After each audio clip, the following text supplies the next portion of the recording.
இந்த மாதிரி ப்ளீட்ஸ் வைக்கிறதுக்கு கேல்குலேஷன் தெரியலனா எந்த மாதிரி நீங்கள் வந்து மெஷர் பண்ணணும்னா, இங்கே பாவாடையோடைய ஜாயின் 2 பாவாடையும் வந்து ஜாயின் பண்ணுற இடத்துல இந்த மாதிரி உங்களுடைய மெஷர்மெண்ட் டேப்பை வந்து வச்சுக்கணும். டேப்பை வச்சுட்டு இதை ஃபுல்லாக சுற்றளவு எவ்வளோ இருக்குன்னு செக் பண்ணுங்கள்.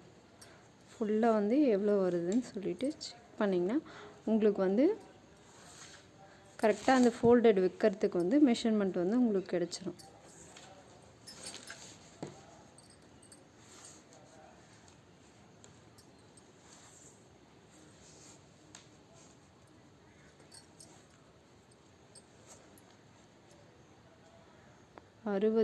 அறுபதுக்கும் எக்ஸ்ட்ரா வருது. ஸோ இந்த இடத்துல பிடிச்சிட்டு மறுபடியும் ஸ்டார்டிங்லேருந்து இங்கே வந்து வச்சுக்கணும். வச்சுட்டு மறுபடியும் எவ்வளோ இருக்குதுன்னு சொல்லிவிட்டு செக் பண்ணிட்டு போகணும். ஒரு டேப்போடைய அளவு வந்து 60 தான் இருக்கும். ஸோ எவ்வளோ வருதோ அதுலேருந்து மறுபடியும் ஃபர்ஸ்ட்லேருந்து 1 2 3 அந்த மாதிரி கேல்குலேஷன் பண்ணிக்கணும். இங்கே 1லேருந்து வச்சுட்டு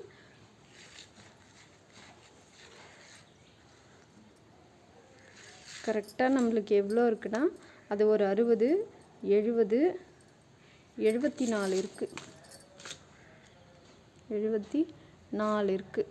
இதை எப்படி நம்ம கிளாத்தில் வந்து மெஷர் பண்ணலான்னா, ஸோ நம்மளுடைய ஃபுல் கிளாத் இந்த ஃபுல் கிளாத்தே வந்து 74 இன்ச் தான் இருக்கணும்.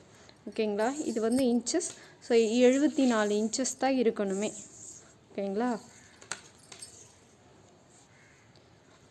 இந்த 74 இன்ச் இருக்கா மாதிரி நம்மளுடைய கிளாத்தை வந்து நம்ம கட் பண்ணி எடுத்துக்கலாம்.